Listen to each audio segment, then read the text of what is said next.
सूर्य कुमार यादव ने और गौतम गंभीर ने संजू सैमसन के साथ इनजस्टिस किया है। मैं ऐसा क्यों बोल रहा हूँ कि जब भी आप संजू सैमसन का 2026 वर्ल्ड कप का जर्नी देखोगे ना, तो आपको ये क्लियर दिखेगा, being a Sanju Samson is not an easy task. Samson होना आसान बात नहीं है। अगर किसी को भी अगर अपने लाइफ में अगर ऐसा डीमोटिवेट फील कर रहा हो, डिप्रेशन में हो और अपना पूरा मेहनत कर रहा हो, पूरी लगन के साथ अपना 100% दे रहा हो अपने काम में, लेकिन फिर भी उसको ऐसा लग रहा है कि यार आते आते काम बिगड़ जाता है, काम कर रहा हूँ लेकिन ये चीज अचीव नहीं हो पाती है, मतलब लक साथ नहीं दे रहा है, तो उसको संजू सैमसन से ना सीखना चाहिए। आपको अगर अपने ऊपर भरोसा है, आपकी मेहनत के ऊपर भरोसा है, तो आप मेहनत करते जाइए। आपको ऊपर वाला एक ना एक दिन ऐसा जरूर देगा जो आपकी वो पीछे की हुई सारी मेहनत जस्टिफाइड कर देगा। आपके साथ भगवान एक ना एक दिन जस्टिस जरूर करेगा। और यही वही संजू सैमसन है जिसके लिए पूरे उनके फैंस हमेशा जस्टिस फॉर संजू सैमसन मांगते थे। लेकिन भगवान ने क्या जस्टिस दिया है संजू सैमसन। जब इंडिया को सबसे ज्यादा जरूरत थी उन 3 मैचेस में, जो इंपॉर्टेंट मैचेस थे, वेस्ट इंडीज के सामने, इंग्लैंड के सामने और फाइनल में, तब संजू सैमसन खड़े रहे और संजू सैमसन ने एक, बोलते ना, इम्पॉसिबल टास्क किया है। जो वेस्ट इंडीज का मैच, नो डाउट आया बंदा संजू सैमसन का। ये जो, अगर आपको वर्ल्ड कप का जो ये 3 मैचेस कैसे आया, तो अगर आपको ये समझना होगा, उसकी 2 साल का है ना, आपको जर्नी देखना होगा कि संजू सैमसन ने आखिर क्या क्या फेस किया है अपने लाइफ में। इन 2 सालों में संजू सैमसन ने जो फेस किया है, अपने तरफ से सब कुछ अच्छा करने के बावजूद, आई थिंक 2 या 3 सेंचुरी मारने के बावजूद उसको ड्रॉप किया गया। चलिए स्टार्ट करते हैं। 2024 में जब T20 वर्ल्ड कप जीता था इंडिया ने रोहित शर्मा की कैप्टेंसी में, उसके बाद में फिर गौतम गंभीर ने और मैनेजमेंट टीम ने 2026 T20 वर्ल्ड कप के लिए प्रिपरेशन स्टार्ट किया। और आई थिंक फर्स्ट टूर था, I think south Africa, first या सेकंड टूर था साउथ अफ्रीका का टूर था, जिसमें संजू सैमसन ने 2 या 3 सेंचुरी लगाई थी और ओपनिंग करते हुए, और तिलक वर्मा ने भी दो या तीन सेंचुरी दो सेंचुरी लगाई थी 3 नंबर पे खेलते हुए। तो संजू सैमसन ने उस टूर्नामेंट में, जिसमें बाउंसी विकेट था, और साउथ अफ्रीका टूर कभी भी किसी भी इंडियन बैटर के लिए इजी नहीं होता। इंडियन टीम के लिए साउथ अफ्रीका टूर करना, और in fact not for Indian team, in fact world की कोई भी अच्छी क्रिकेट नेशन है जो जिसके लिए साउथ अफ्रीका टूर करना आसान नहीं होता, क्योंकि वहाँ पे बाउंसी विकेट्स होती है, वहाँ के कंडीशन सीमिंग और स्विंग दोनों होता है, बाउंस भी अच्छा होता है, तो इंडियन बैटर के लिए वो कंडीशंस इजी नहीं होती। उस कंडीशन में जब 2026 के लिए प्रिपरेशन जब स्टार्ट हुआ था, तैयारी चालू हुई थी, तो पहला या दूसरा सीरीज था साउथ अफ्रीका में, जिसमें संजू सैमसन ने ओपनिंग करते हुए, अभिषेक शर्मा के साथ में ओपनिंग करते हुए, दोनों अच्छा ओपन कर रहे थे, जिसमें संजू सैमसन ने back to back I think 2 या 3 सेंचुरी लगाई उस टूर्नामेंट में। आई थिंक 4 मैच या 5 मैच का T20 सीरीज था। अब उस मैच के बाद कोई भी, अगर संजू सैमसन की जगह पे अगर कोई भी रहेगा प्लेयर, तो वो यही सोचेगा कि भाई अब तो मेरी जगह फिक्स है, ये लोग मेरे को ही कंसीडर करने वाले, क्योंकि भाई मैंने 2 या 3 सेंचुरी मारी है ओपनिंग करते हुए अभिषेक शर्मा के साथ में।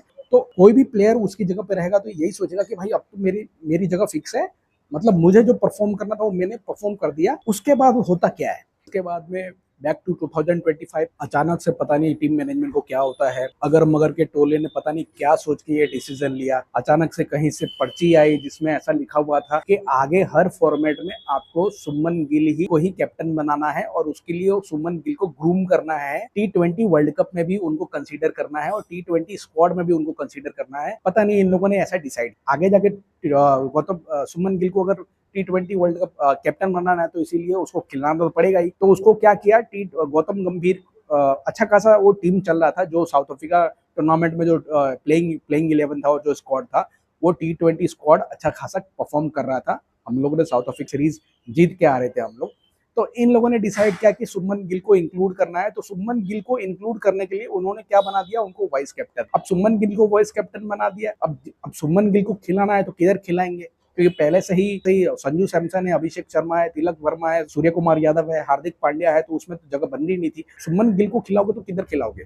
तो सुमन गिल को खिलाने के लिए इन लोगों ने बोला कि भैया ओपनिंग पेयर ही चेंज कर देते हैं। अब संजू सैमसन के साथ में एक बार नहीं, हमेशा से लाइफ में पहले भी ऐसा होता हुआ आया है कि बंदा अच्छा परफॉर्म कर रहा है, उसकी गलती नहीं है, उसकी कोई गलती नहीं है, उसकी कोई प्रॉब्लम नहीं है, वो अपने तरफ से उसने अच्छा परफॉर्म किया हुआ है, कोई नंबर पे किसी पोजीशन पे, लेकिन किसी दूसरे के कारण उसको उसके परफॉर्मेंस के बावजूद उसको हटा दिया जाता है। तो इस बार भी इन लोगों ने ऐसा ही किया कि संजू सैमसन को भाई वो अच्छा खासा ओपनिंग में परफॉर्म कर रहा था, अभिषेक शर्मा के साथ में उसकी जोड़ी जम रही थी, तो वहां पे वो एशिया कप में क्या करते हैं, सुमन गिल को लेके आते। अब सुमन गिल को लेके आते हैं और जबरदस्ती संजू सैमसन को, जो स्लॉट पे अच्छा परफॉर्म कर रहा था, उसको उस स्लॉट से नीचे उतार के पहले वो नंबर 3 पे ट्राई करते हैं, फिर वो नंबर 4 पे ट्राई करते हैं। अब आप एक बार के लिए संजू सैमसन की जगह पे रह के सोचो, आपका परफॉर्मेंस कैसे नहीं जाएगा। अगर आपके साथ होगा ना, तो आपका कहीं ना कहीं आपके वो बैक ऑफ द माइंड में ये बातें आ जाती है, यार मैंने गलत किया, मुझे क्यों हटा रहे हो। अगर आपको सुमन गिल को ही लेना है तो कहीं और पे भेजो, मुझे ही क्यों आप मेरे पोजीशन से हटा रहे हो। सुमन गिल को लाने की वजह से संजू सैमसन को एशिया कप में इन लोगों ने नंबर 3 पे किया, फिर नंबर 4 पे किया, फिर नंबर 5 पे किया। वहां पे उसका संजू सैमसन का उस जो ओपनिंग में जो परफॉर्मेंस आ रहा था वो परफॉर्मेंस नहीं आया। तो उसके बाद में संजू सैमसन को फिर 3 पे 4 पे 5 पे खिला के, उसके बाद संजू सैमसन को उनने, अब 5 पे अगर एज अ विकेट कीपर उनको खिला रहे थे तो उनका उसमें भी 5 नंबर पे भी उनका परफॉर्मेंस नहीं आ रहा था, तो उनको क्या किया, फिर संजू सैमसन को वहां से हटा दिया और जितेश शर्मा को लिया है। अब देखिए इसमें संजू सैमसन की कोई गलती नहीं, ये टीम मैनेजमेंट का ब्लंडर था, जो उसको ओपनिंग पोजीशन से हटा के आपने सुमन गिल को खिला था, इसलिए आपने संजू सैमसन को आपने उसको डाउन किया, सुमन गिल को उसकी जगह पे किया है। वो सुमन गिल वहां पे वो अच्छे तरीके से खेल नहीं पाया, सारे के सारे मैचेस सुमन गिल अच्छे तरीके से खेल नहीं पाए।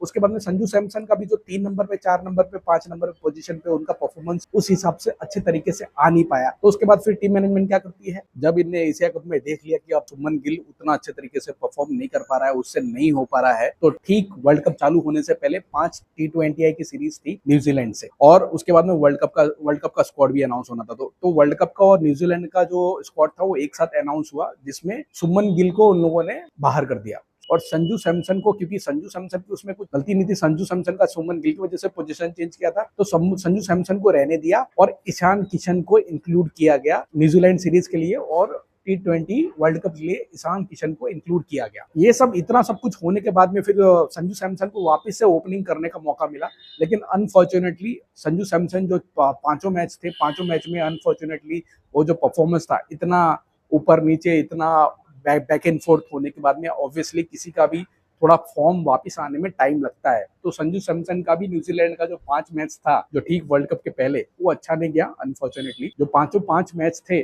उसमें स्टार्ट मिल रहा था, लेकिन वो 20-25 रन से ज्यादा नहीं हो पा रहा था और आउट हो जा रहे थे, और एक तरीके से ही आउट हो रहे थे। ऐसा लग रहा था कि उनका फॉर्म पूरी तरीके से उनका फॉर्म चला गया है। तो ठीक वर्ल्ड कप के 5 T20 स्टार्ट होने से पहले 5वें मैच में न्यूजीलैंड के सामने 5वां मैच था। आधे मैच में उस दौरान ईशान किशन ने तब तक 2 मैचों में अच्छा परफॉर्म कर लिया था और लगभग ये कंफर्म हो गया था, मतलब टीम मैनेजमेंट इनफैक्ट पूरे इंडिया में ये कंफर्म हो गया था। फैंस भी ये बात कर रहे थे कि यार अब ईशान किशन को अभिषेक शर्मा के साथ में ओपनिंग करनी चाहिए और संजू सैमसन को नहीं खिलाना चाहिए। लोगों को ऐसा लगा कि संजू सैमसन को ड्रॉप करके ईशान किशन को ओपन करवाना चाहिए अभिषेक शर्मा के साथ। तो ठीक 5वें मैच में वर्ल्ड कप चालू होने से, आप सोच के देखो, अब 5वां वर्ल्ड कप चालू होने वाला है और ये आपका लास्ट T20 मैच है, 5वां मैच है न्यूजीलैंड के सामने। आप उस बंदे को खिला रहे हो, वो ओपन कर रहा है, ओपन करते हुए उसने इतने अच्छे रन नहीं मारे। उसके बाद में तीसरे नंबर पे ईशान किशन ने अच्छा खासा तगड़ा स्कोर मारा और जबरदस्त उसने परफॉर्म किया। तो बीच मैच में क्या होता है, संजू सैमसन के हाथ में से कीपर के जो ग्लव्स होते हैं वो उतार लिए जाते हैं। आधे मैच में संजू सैमसन को ये बोला जाता है कि आप प्लीज विकेट कीपिंग ग्लव्स जो है वो ईशान किशन को दे दीजिए, कि वर्ल्ड कप में हमारे लिए विकेट कीपिंग जो है वो ईशान किशन करेंगे। आप सोच के देखो उस बंदे के ऊपर क्या गुजरी होगी। उसको तो ऐसा लगा होगा भाई ये बस मेरा करियर खत्म है, ये मेरा लास्ट मैच है, अब मेरे हाथ से ग्लव्स ले लिए, अब मुझे मौका मिलेगा नहीं। लेकिन फिर भी वर्ल्ड कप चालू होने से पहले उसने बंदे ने अपने ऊपर मेहनत जारी रखा। उसने सोचा कि ठीक है, भगवान करेगा तो मौका मिल जाएगा। अपना प्रैक्टिस जारी रखा, प्रैक्टिस करता रहा। उसके बाद में वर्ल्ड कप स्टार्ट होता है। वर्ल्ड कप में आप उसको संजू सैमसन की किस्मत बोलिए या फिर ऊपर का लिखा हुआ बोलिए, भगवान का लिखा हुआ बोलिए, स्टार्टिंग के जो मैचेस है वो अभिषेक शर्मा का परफॉर्मेंस इतना अच्छा होता नहीं। अभिषेक शर्मा का ईशान किशन के साथ ओपन करता है और अभिषेक शर्मा उतना अच्छा परफॉर्म नहीं कर पाता है। फर्स्ट मैच से पहले, स्टार्ट होने से पहले ही अभिषेक शर्मा बुरी तरीके से बीमार पड़ जाता है, तो उसके कारण उसका 1-2 मैचेस ऐसे ही अच्छा नहीं गया। उसके बाद लगातार 3 बार 0 पे अभिषेक शर्मा आउट हो गया। लेकिन सबको अभिषेक शर्मा का पोटेंशियल पता था कि भाई ये बंदा ऐसा है कि हमको एक मैच में भी जब जरूरत पड़ेगी, ये जिस दिन चलेगा उस दिन मैच बदल देगा। तो अभिषेक शर्मा को उस नंबर पे रोक के रखा। और दूसरी बात ये आई कि ईशान किशन और अभिषेक शर्मा दोनों लेफ्टी आ रहे थे, जिसके कारण ऑफ स्पिनर, कैसा भी ऑफ स्पिनर जो है इंडियन टीम को, ओपनर्स को बहुत परेशान कर रहा था, क्योंकि दोनों के दोनों ओपनर लेफ्टी हो गए थे। तो ऑफ स्पिनर उनके सामने पकड़ के बॉल डाल रहा था। तो उसके बाद में फाइनली उनको गौतम गंभीर को, सूर्य कुमार यादव को, ये टीम मैनेजमेंट को मतलब मजबूरी में उनको वापिस से संजू सैमसन को कंसीडर करना पड़ा और साउथ अफ्रीका से मैच हारने के बाद में वो पूरा टीम में चेंजेस करने पड़े और वापिस से संजू सैमसन को ऊपर लाना पड़ा। तो जिम्बाब्वे से मैच होता है, संजू सैमसन अच्छा स्टार्ट देते हैं। आई थिंक 25 3 बॉलों में या 4 बॉलों में 18 या 6 बॉलों में कुछ 20 या 25 रन मारते हैं, 3 छक्के मारते हैं और उसके बाद वो आउट हो जाते हैं। लेकिन उनने उनका जो काम था, उनने अच्छा स्टार्ट दिया था। उनका काम था क्विक स्टार्ट देना। उनने क्विक स्टार्ट, पावर प्ले का अच्छा यूज किया था और अच्छा स्टार्ट दिया था। भले वो आउट हो गए थे जल्दी, लेकिन अच्छा स्टार्ट दिया। उसके बाद में आता है सेमीफाइनल। सेमीफाइनल में जब आप जाके वेस्ट इंडीज के सामने आप संजू सैमसन की बैटिंग देखोगे ना, ऐसा लग रहा था संजू सैमसन बैटिंग नहीं कर रहे थे, उसके अंदर है ना भगवान आके खुद बैटिंग कर रहे थे। इतना स्मूथ, इतना मतलब ऐसा लग रहा था कि मक्खन की तरह भाई वो बैटिंग कर रहा है। उसको ऐसा लग रहा था कि उसका फॉर्म और परफॉर्मेंस, उसका फॉर्म कभी गया ही नहीं था। वो हमेशा से फॉर्म में था। इतना मतलब स्मूथ, मतलब उस दिन ऐसा लग रहा था कि रोहित शर्मा और विराट कोहली दोनों उसके अंदर घुस गए हैं भाई। वेस्ट इंडीज वाला मैच जब आप देखोगे संजू सैमसन की बैटिंग, आपको ऐसा लगेगा कि रोहित शर्मा और विराट कोहली दोनों संजू सैमसन की बॉडी के अंदर घुस गए हैं। ऐसा परफॉर्म कर रहा था। एक बार भी ऐसा नहीं लगा, एक बार भी इंडियन टीम ने पैनिक नहीं किया, एक बार भी संजू सैमसन ने जरा भी कोई भी विकेट गिरता तुरंत संजू सैमसन आके छक्का मार देता, चौका मार देता। प्रेशर उस बंदे ने आने ही नहीं दिया। शुरू से लेकर अंत तक वो मैच खत्म करके आया संजू सैमसन। उसको भी समझ में नहीं आया। वो मैच खत्म होने के बाद में जब उसके आप एक्सप्रेशन देखोगे, उसको ऐसा लग रहा था कि भाई क्या हो गया मेरे से, मैंने क्या कर दिया। ऐसा लग रहा था कि भगवान ने उसके साथ अभी तक जितनी बार भी मतलब उसके साथ जो इनजस्टिस हुआ है, उसको भगवान ने सुना है और उसको भगवान ने फाइनली बोला कि आप बेटा, तेरे साथ सिर्फ जस्टिस होगा, सिर्फ जस्टिस होगा और सिर्फ जस्टिस होगा। उसके बाद में आगे के 2 मैचेस वो हम सब ने देखे। जो संजू सैमसन ने जो 3 मैचेस जो खेले हैं और जो तीनों मैचेस में जो किया है, वो मुझे लगता है कि संजू सैमसन के साथ साथ में कोई अदृश्य शक्ति थी और कोई ऊपर वाला था उसके साथ में जो उसको ऐसी बैटिंग करवा रहा था। कमाल है भाई। जितना इनजस्टिस इनजस्टिस उसके साथ हुआ है और जितना हम लोगों ने जस्टिस और उसके फैन ने जितना जस्टिस मांगा है, ही ट्रूली डिजर्व इट। उसको वो मौका मिलना चाहिए। भगवान को उसको ये मौका देना था और उसको वो मौका तब दिया जब भारत को सबसे ज्यादा जरूरत थी ऐसे बैटिंग परफॉर्मेंस की। तीनों क्रूशियल मैचेस, तीनों नॉकआउट मैचेस और तीनों में उस बंदे का ये 3 परफॉर्मेंस, ये लाइफ टाइम में इंडियन क्रिकेट के इतिहास में ये 3 मैच कभी भी इंडिया संजू सैमसन याद रखेगी तो संजू सैमसन की वजह से याद रखेगी। इसीलिए बोला जाता है भाई, अगर आप कभी भी अगर मेहनत कर रहे हो तो भरोसा रखो अपने ऊपर, ट्रस्ट रखो कि आपका भी दिन आएगा। ऐसा संजू सैमसन का दिन आया, आपका भी दिन आएगा।